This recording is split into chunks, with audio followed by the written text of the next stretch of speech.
Middle Podcast, the podcast dedicated to the music, movies, and culture of Generation X.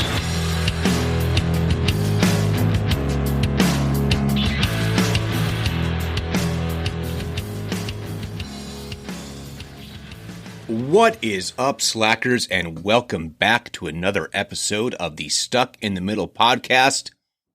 Did you miss me? So this has been a crazy couple of weeks for me between both my job and my family, got weddings, end of school. Just been a very, very busy time. So I apologize for not having an episode up on Sunday morning. However, I'd been considering changing the time that I upload the podcast, so I'm going to be dropping on Wednesdays moving forward. So the new date will always be on Wednesday for a new episode of the Stuck in the Middle podcast. So a little bit behind the scenes with that, I try to be as mindful and respectful of the time of my guests and when they can actually go ahead and be on the show.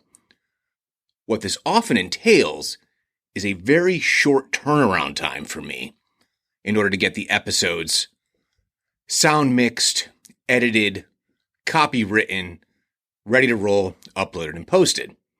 Doing it on either Saturday night for a Sunday morning, or even just sometimes really early on Sunday morning, has continued to be kind of a daunting task. So I've really wanted to move it really within the first couple of weeks of the show, but I wanted to be as consistent as possible. And what happened over this past week and a half, really let me know that it's time to make the change. So that is why, moving forward, every Wednesday, new episode of the podcast, please keep an eye out. So what are we going to talk about this week? I was thinking about a couple of weeks ago when I had Carlos on the show, and we were talking about the movies that we were watching, and I started thinking about Terminator 2. And Arnold Schwarzenegger being such a huge star.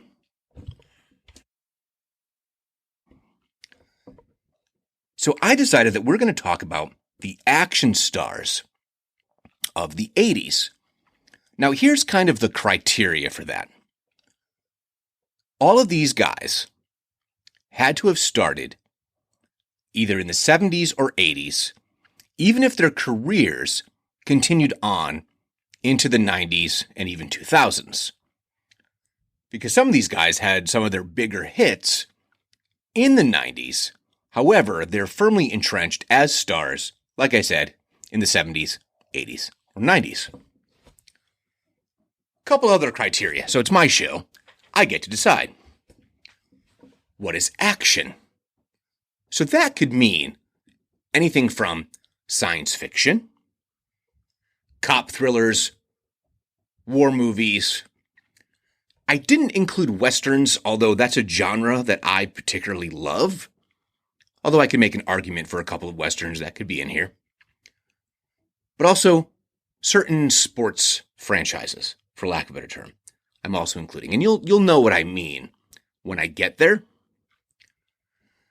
So even though this isn't a ranking per se, I definitely have some additional criteria for what makes the ultimate action star.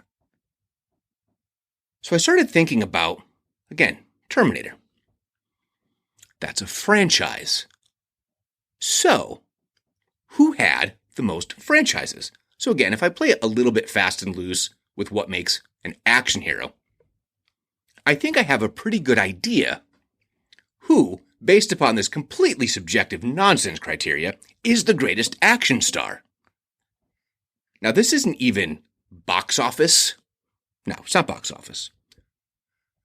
And it's not even necessarily, what immediately jumps to mind as your prototypical action hero. But I think you'll get what I mean as we go through the list. Now, for the older Gen Xers who might be listening to the show, I have to do it from my own frame of reference and the things that I remember and the things that are meaningful to me. So you may immediately say, wait a minute. What about Steve McQueen. He wasn't someone that I discovered until later on in life. Wasn't something I watched. I didn't watch Bullet. I didn't watch, God, I'm forgetting his movies now. Escape from, I should know that. What about Clint Eastwood? Clint Eastwood. Now, certainly his career continued even into the 90s. But I think he's most well known for Westerns. And of course, Dirty Harry. So, two franchises there between the Sergio Leone stuff, which was the 60s, and Dirty Harry. Charles Bronson. Charles Bronson was huge, and at one point, the top paid star in Hollywood. Because his movies, often lower budget, always made their money back and more. So Charles Bronson, bona fide action hero. And of course, the death wishes and stuff like that. But again, not immediately recognizable necessarily to me. And of course, what about Burt Reynolds? Well, Smokey and the Bandit is kind of a comedy. He doesn't always get the credit as maybe an action star. Although I will say an underrated film in Burt Reynolds' whole filmography is Sharky's Machine, which is a badass movie. But I'm going from the guys that are from the 80s into the 90s who are the action heroes. Now, one of the things that jumps out at me immediately is some of the names of these characters are tremendous. And because I do almost all of my stuff purely by memory, I do some research, but I certainly don't have time to watch 40 or 50 movies. So if I pronounce some things wrong, if I get some glaring omissions, by all means, what I'd like you to do, and I'll post something here on Facebook, because that seems to be the best vehicle for interaction here. I would like you to call me out on what might be missing when we go through the list. I'd love to hear, you're like, well, wait a minute, you missed this guy, or this gal, or what about this person? What about this movie? What about this franchise? Please tell me in the comments in the post, which I will be posting shortly after the show drops. So let's get to it. Action heroes, action stars. First and foremost, so again, unless I'm wrong, unless my research is wrong, my memory is wrong, this first guy has no franchises.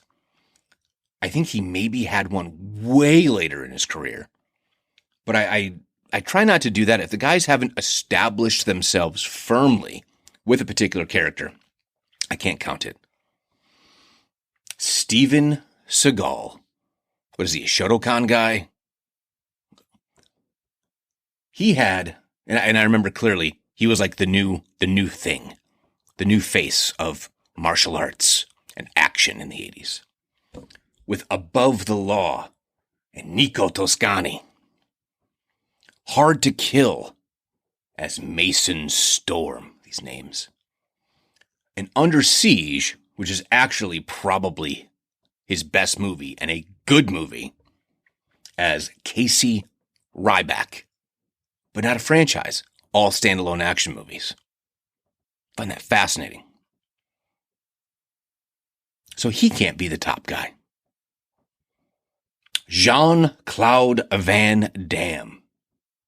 Now, he does have one franchise. But I think he's most well known for Bloodsport and Frank Jux, French Canadian. Cyborg, get this name. Someone likes guitars. Gibson Rickenbacker. How badass is that? Gibson Rickenbacker. Yet you look at Jean-Claude Van Damme, you do not see a Gibson Rickenbacker. Nevertheless, kudos for whoever came up with that name. But his one franchise is Universal Soldier as Luke Devereaux.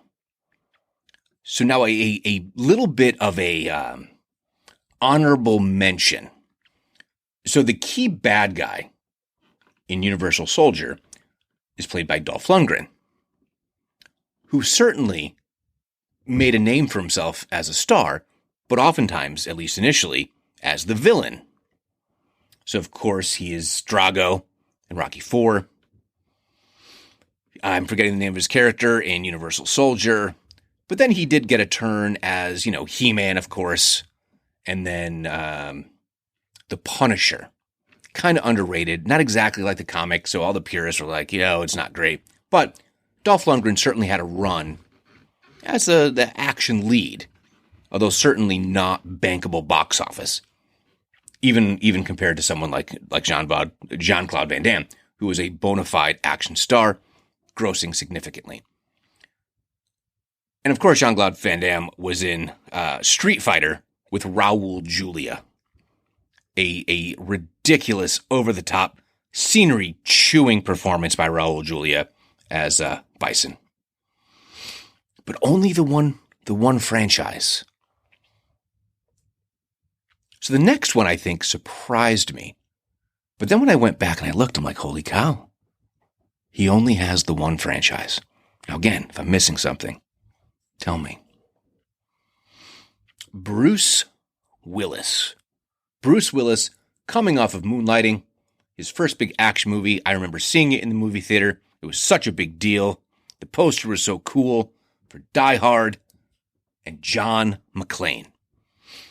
Now, if you have a franchise like Die Hard and a character like John McClane, you don't need anything else, right? You've become so iconic in the genre.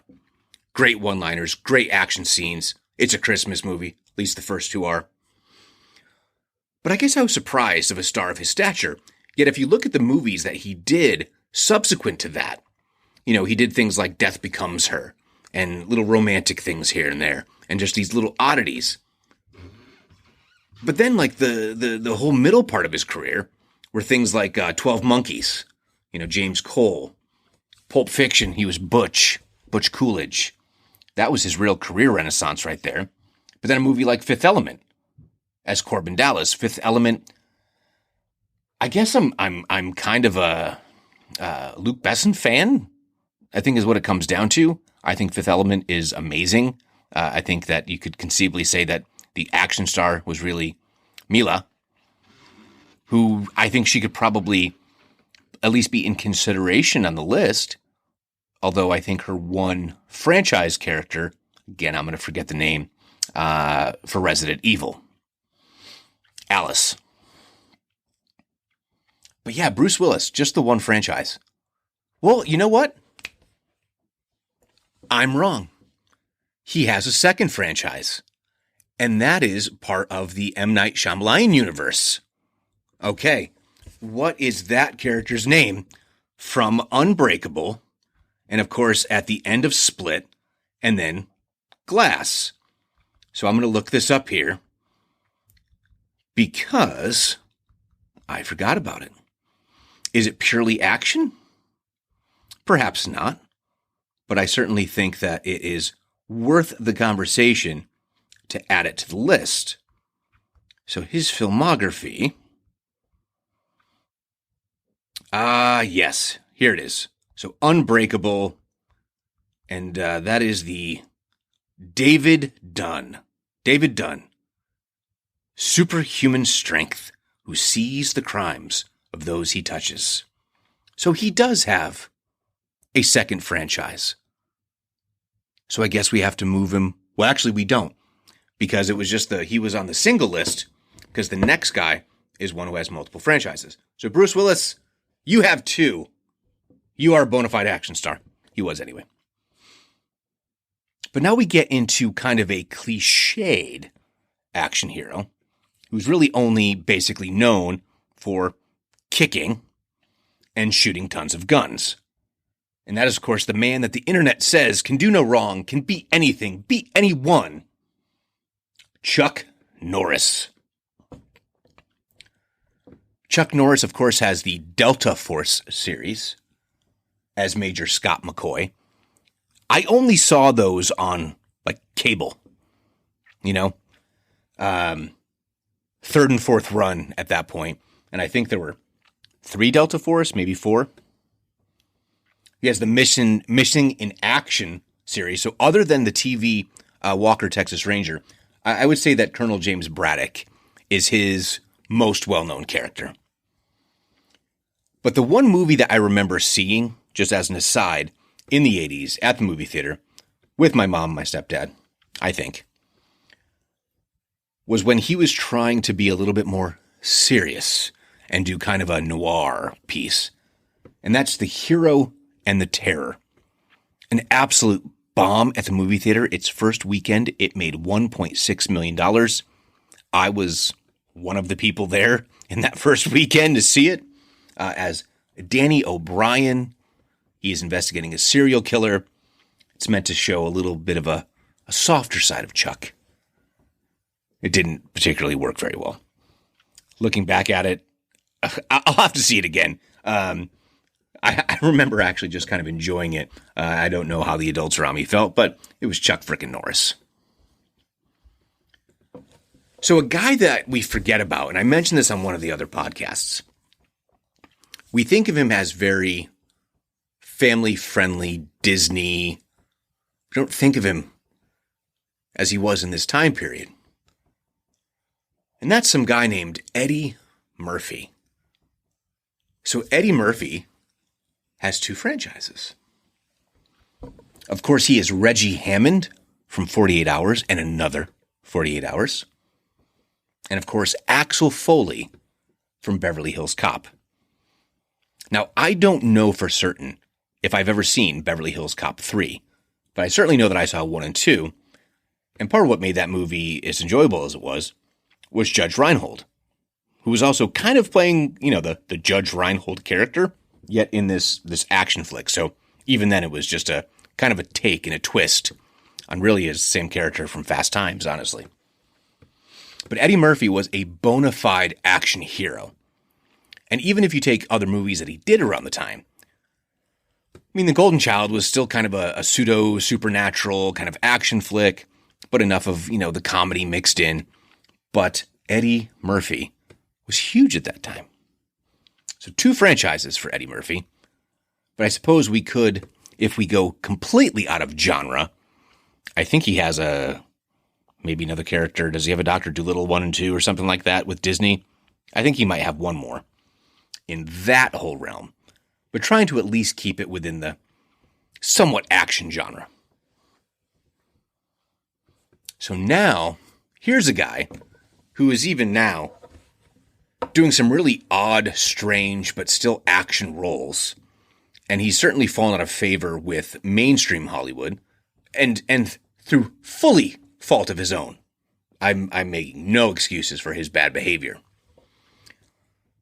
But kind of the guy in Hollywood, maybe more than any of these as far as exuding superstar, Mel Gibson. So, of course, he has Mad Max Rockatansky from Mad Max, The Road Warrior, and Mad Max Beyond Thunderdome.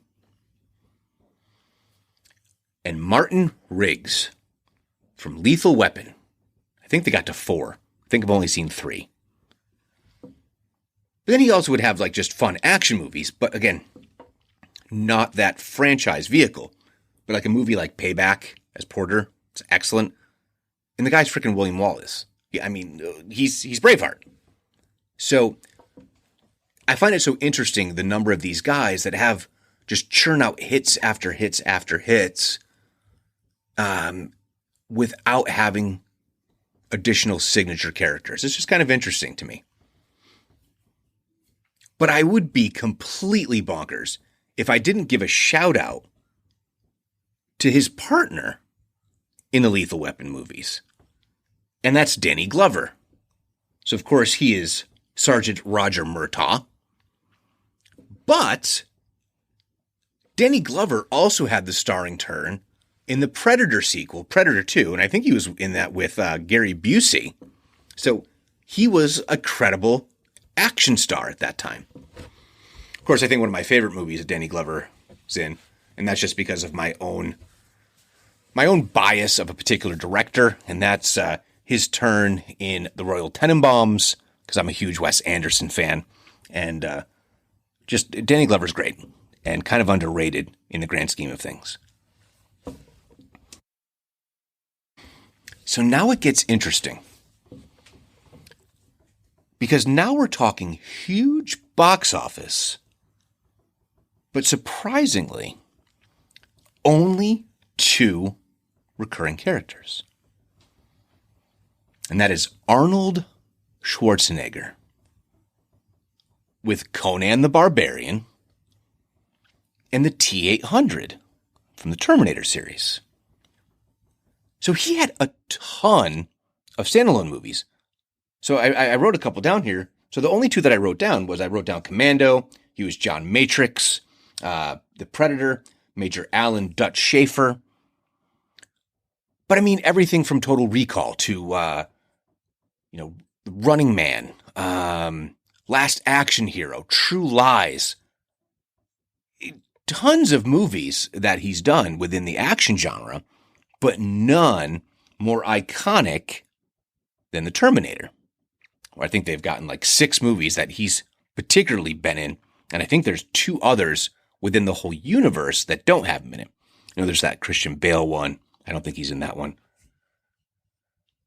But I guess I was also a little bit surprised to see that he didn't have at least 1 or 2 more characters that were unique to him that were really franchise movies.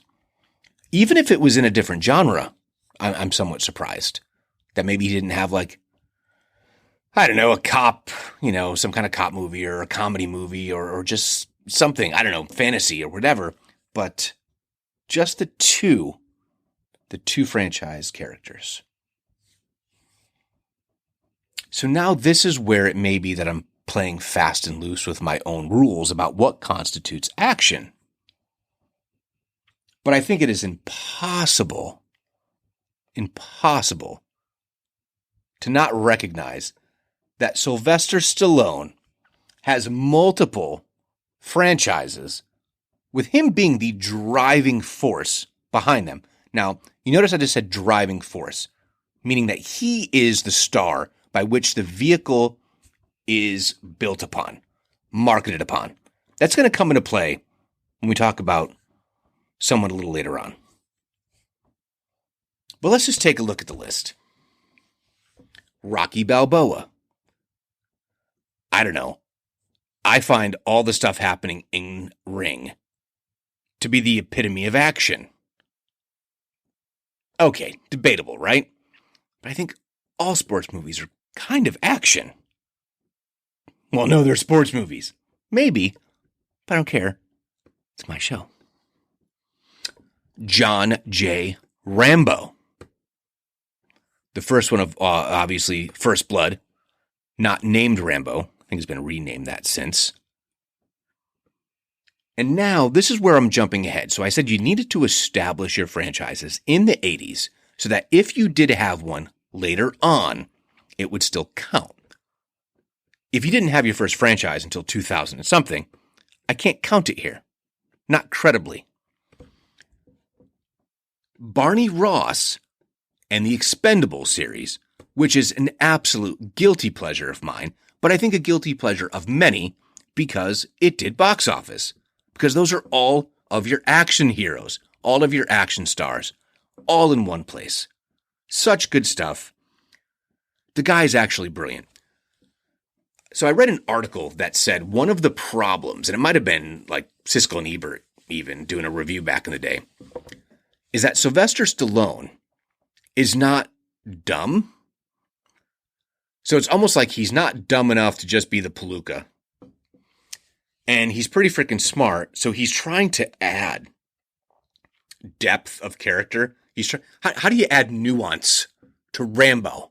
Rambo with like the highest death count, the highest death toll in an action movie, to the point where they mocked it in Hot Shots, I think Part 2. But there's always a meaningful story behind it. In the First Blood stuff, I mean, you're talking about very specifically focusing on a character with PTSD. at a time when we didn't really call it PTSD. So Sylvester Stallone, he also had movies like Nighthawks, which I think is also underrated. That's with Billy D. Williams and Rutger Hauer.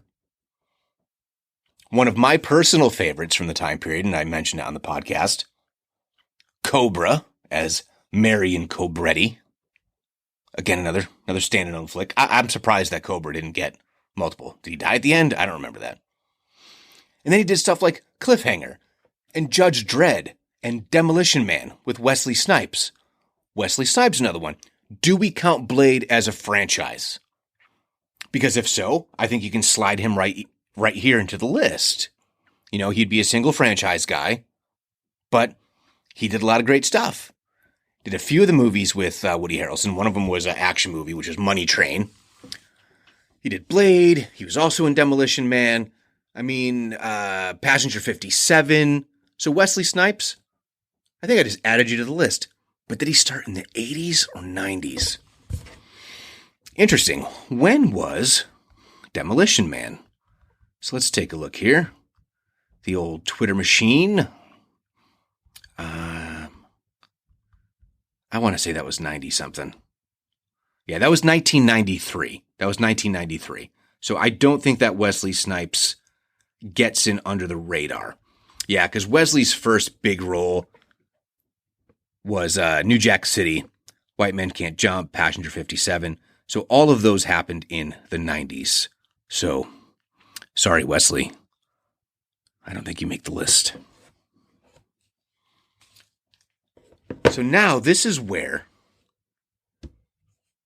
it gets perhaps debatable, because one of the franchises that I'll mention here is very much an ensemble piece and very, very big. Two of them are very much franchises built specifically around this actor. And then another one didn't happen until later into the 2000s. You're like, wait a minute, isn't that already cry foul? It's because of the distance in time between the sequels. So, Harrison Ford, action hero. Han Solo, can't say it's not action. Sci-fi, they're action-packed. Indiana Jones, come on, of course it is. Jack Ryan, Patriot Games, Clear and Present Danger. Jack Ryan as a character is entrenched as an action hero. So I'm slipping in Rick Deckard from Blade Runner. Now, obviously, it's Blade Runner and then Blade Runner 2049, which didn't come out until the 2000s, but still, people have been clamoring for a sequel. Ridley Scott's been talking about a sequel for decades. So that character of what had been a standalone film is iconic enough to warrant a later entry. So if I'm counting the Expendables, well, of course, I have to count Blade Runner. What that means by my count is that Harrison Ford has 4 franchises. You say, well, does 2 movies make a franchise? In my criteria, I have allowed 2 to be the minimum baseline for a recurring singular character in multiple films of the action genre. So by those standards, Harrison Ford is the ultimate action hero. Because then when you add in The Fugitive, right? Later movies like Cowboys versus Aliens.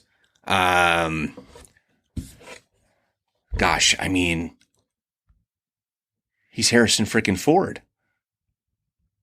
And he has the swagger. He has that screen presence. He has everything that the one-liners, the delivery, everything about him just screams action hero. Let's take a look here at his filmography, which of course is quite large and quite varied. So let's see. Star Wars, Raiders of the Lost Ark, so there's all the stuff that we know. Oh, a movie like Witness, The Fugitive, like I mentioned, Air Force One. That's right, I forgot about Air Force One. That certainly counts. Let's see. Extraordinary Measures. That's a medical drama. I forgot about that one. But Cowboys and Aliens. Yeah, interesting. He has less movies than I guess I thought that he did. Regardless, he's had enough additional action movies to, I think, be legitimately towards the top of the list. But all of these guys are such a huge part of my childhood that when they did branch off and do different types of movies, smaller movies, they were already such a draw that you couldn't help but want to watch them. So, loose criteria, Harrison Ford and Sylvester Stallone are number 1 and 2. So this then has to take into account just the guys who started in the 90s. So, I mentioned the Wesley Snipes. Keanu Reeves, I think, is someone that's a bona fide action hero with multiple franchises. Again, he'd only be at the 2, though, because if you're going to go purely action, it would be The Matrix, and it would be John Wick. Could he have done the multiple speeds? Of course he could. But then he had all those other crazy movies in between. So everything from the Johnny Mnemonics and stuff like that.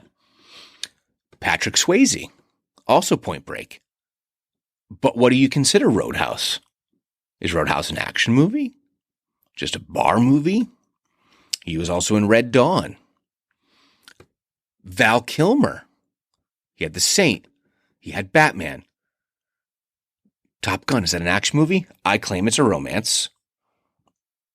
But it's very, very possible that you could put Val Kilmer on the list. Willow from Val Kilmer. What about someone like Antonio Banderas? Again, in the 90s, the Desperado stuff, the Robert Rodriguez stuff. Hitman, I think, with Stallone, right? Again, in the 90s, did Jason Statham start in the 90s? I think he might have. So who else from that? Kurt Russell. Kurt Russell is a perfect example because he has Snake Plissken, but the distance in time between the two movies is also pretty great gulf. Then he has standalone things like Jack Burton. So he worked with John Carpenter on a number of movies. So I'm sure there are a number of people that I'm immediately forgetting about. So that's where I'd love for you to go. Like I said, out onto the Facebook account. Tell me what movies I'm missing, what guys that I'm missing, what characters I might be missing, because I'm really curious. There might be some of you who go, well, if you're going to talk about action stars, you got to mention Sigourney Weaver and Aliens. Singular franchise. Did she do a ton of other stuff that we would consider to be action? I'm not sure. I also focus this list on Hollywood. So solely on Hollywood and things that I would have been exposed to in the 80s and 90s. So by the mid to late 90s, through Quentin Tarantino, I discovered guys like Chow Yun-fat. Jackie Chan then began to have a Hollywood career after like 10, 15 years already in Chinese cinema. I didn't even mention those guys. Jackie Chan, I think, has like 3 or 4 bona fide franchises of various types. That includes having one here in the States. So who am I missing? What is omitted? And what will I have to go ahead and follow my sword and say, oh, I really, really should have caught that one. I'm sure there's a bunch. Ooh, Kiefer Sutherland. Was he an action star? Nah, he's a TV star. His action stuff was in TV. Same with guys who did kind of like action and gritty characters in later parts of their career, like Jeff Bridges. I don't think we would have thought of him as much of an action hero back in the day. So, this is a pretty short episode this week because it has been a crazy couple of weeks.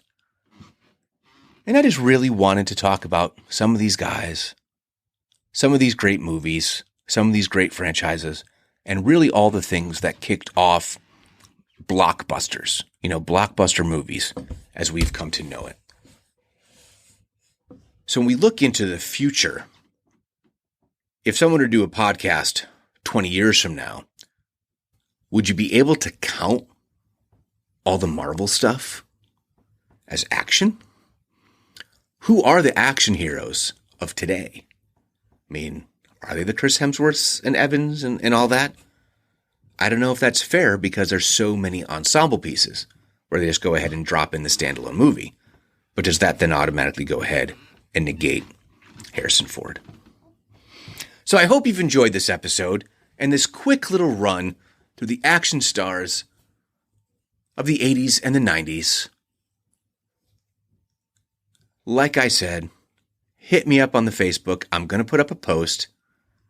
Go ahead and respond. Tell me what I'm missing. Now, what I'm also going to do on Facebook is I have behind the scenes created, but not opened up, a Facebook group. Now, what a Facebook group allows me to do is do things like put up polls and have individuals who want to be a part of the community. Now, this is the one thing that I've really been struggling with is because I'm an old Gen Xer, is these concepts of building communities through social media, which is people of like-mindedness, same interests, and if one of those interests happen to be this podcast, being able to come to the page and interact with each other, interact with me. I've been trying to find ways to do that. So if you'd be interested in the Facebook group, by all means, send me a message. Because if I have enough interest, I'll open up the group. And that initially starts with all the people who have actually liked the Facebook page. Now, a ton of people have started to like the Facebook page. But hey, you're not subscribed to the podcast. So I really appreciate you digging the social media presence, and I haven't done anywhere near as much as I should have. But please, head on over to wherever it is that you get your podcasts. Spreaker is our host. You can also get it on Apple Podcasts, Spotify, Amazon, pretty much everywhere that you can get your podcast. Stitcher. It should be on Stitcher. That's been a little funky. And of course, there's still the YouTube channel, which, by the way, is a quick housekeeping note there too. One of the things that I've found is that when I've done the basically 1-hour episodes or 45-minute episodes, when they get uploaded to YouTube, directly after I'm done editing, it automatically gets broken up into 15-minute increments. And you might have heard me say this before. However, oddly enough, the 2-hour supersize episode that I did with Carlos is a single video up on YouTube. I have no idea how that works or why that works, but certainly that caught me by surprise. However, you could also go ahead and subscribe to the YouTube channel. Now, if anyone would be interested in seeing additional content, someone had suggested, I know I mentioned this a couple weeks ago, going ahead and having a Patreon. So again, either use Facebook, Instagram, Twitter, or email me. Anyone has interest in any additional content, any additional ideas, by all means, please hit me up. And what I'd really like to do in the next couple of weeks, with your help, is have letters, or emails, I should say, emails to the show. And if I get enough of them, I'll begin reading them on maybe every other episode. So please, send me your email, send me your feedback, send me your topics, ask me questions, and let's try to make this not just my show, but for all of you who are listening, our show. How do you do that? Well, you can follow me on Instagram and Twitter at StuckPodX. Follow me on Facebook at The Stuck in the Middle, a Gen X podcast. You can email me at stuckinthemiddlepod@yahoo.com. And you can also find me on YouTube at StuckPodX. Please subscribe to the podcast. Leave 5-star reviews, comments, likes. All of it matters and helps the algorithm. And it also lets me know what content you like. Because obviously, the more listens a particular episode gets, the more I know that this is the specific kind of content that you're interested in hearing. So remember, moving forward, the podcast will be dropping on Wednesdays, no longer on Sunday, and I will put a pin up on the pages to let you know when to expect it. So, until next time, later, slackers.